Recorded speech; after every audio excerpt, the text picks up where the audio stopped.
Hello everyone, मेरी जी recipes में मैं सबको स्वागत कर रही हूँ। आज मैं बहुत ही स्पेशल और स्वादिष्ट रेसिपी बनाने जा रही हूँ बेम्बो शूट के साथ गोश्त पीपर का अचार का रेसिपी। ये बहुत ही सिंपल रेसिपी है लेकिन इतना टेस्टी बनता है ना, आप एक बार बना के पूरे साल के लिए स्टोर कर सकते हैं। बहुत सिंपल और इजी तरीके से आज का ये रेसिपी मैं बना के दिखाऊंगी।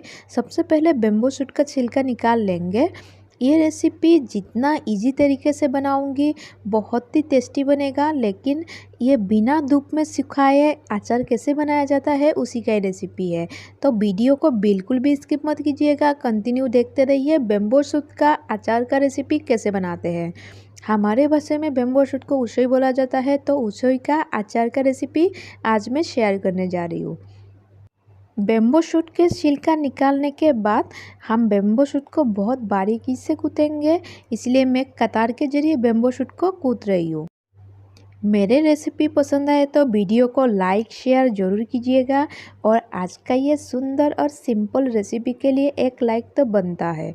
मेरे चैनल पे नए हैं तो प्लीज़ सब्सक्राइब भी कर दीजिए और बेल आइकन को सबसे पहले दबाइएगा नोटिफिकेशन को सबसे पहले पाने के लिए। बेम्बो शूट को सारे काट के रेडी कर लिए हैं। अभी अच्छे से धो लेंगे, इसलिए मैं हल्के गर्म पानी का यूज़ करूँगी और बेम्बो शूट को अच्छे से धो लूँगी। उसके बाद एक प्लेट में धीरे धीरे करके पानी निचोड़ते हुए निकाल लेंगे। कुटे हुए बेम्बो शूट को एक प्लेट में निकालने के बाद अचार के लिए मसाले रेडी करते हैं। अचार के रेसिपी के लिए सबसे पहले गोश्त पीपर को काट लेंगे, बारीकी से नहीं काटेंगे, थोड़ा सा मोटे साइज़ में काटेंगे। ये मिर्चा बहुत ही तीखा है, हमारे भाषा में गिर मोरक्सी बोलते हैं। इसमें हम इस अचार में 3 यूज़ करेंगे। 3 यूज़ कर लिए तो बहुत ही ज़्यादा यूज़ कर लिए, बहुत ही ज़्यादा तीखा और रसीले बनने वाला है आज का ये अचार का रेसिपी। अभी मसाले भी फ्राई कर लेते हैं। मसाले में हमने लिया है 2 चम्मच सौंफ, 2 चम्मच काले जीरे, 2 चम्मच सरसों का दाना और हाफ चम्मच धनिया। अच्छे से हम फ्राई कर लिए मसाले को। अभी हम ग्राइंडर में ग्राइंड कर लेंगे।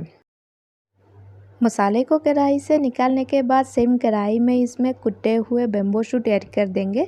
एक्चुअली इसमें धोने के बाद जो पानी निकल आया था वो पानी निकालने के लिए हम कढ़ाई में ऐड कर रहे हैं।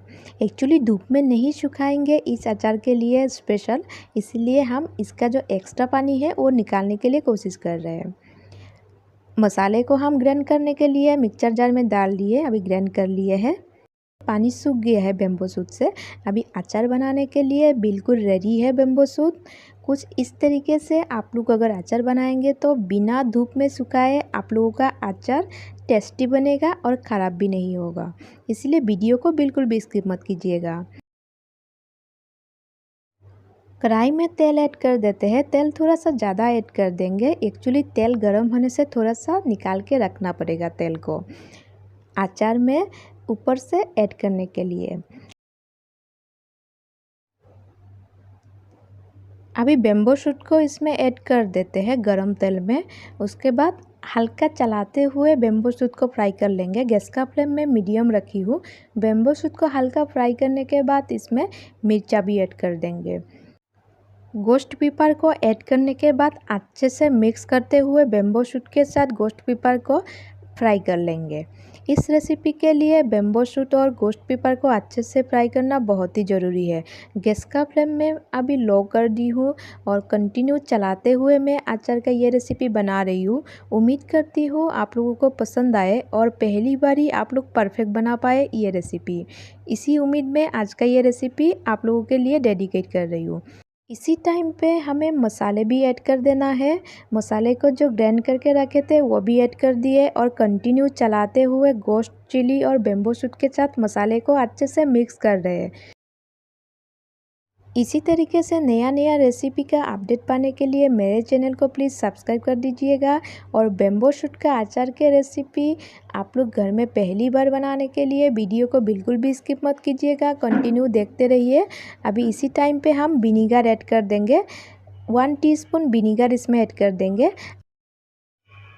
1 टीस्पून विनीगर ऐड करने के बाद अच्छे से मिक्स कर लेंगे अचार के मसाले को। बहुत ही सिंपल तरीके से और बहुत ही इजी प्रोसेस से आज का ये अचार का रेसिपी शेयर की हूँ। उम्मीद करती हूँ आप लोगों को भी पसंद आए। अचार बनकर लगभग रेडी हो गया है। अभी निकाल लेते हैं एक कंटेनर में।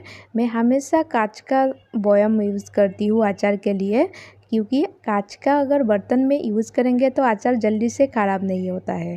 Thank you for watching my DG recipe channel. बहुत जल्द मिलेंगे और एक नया रेसिपी के साथ।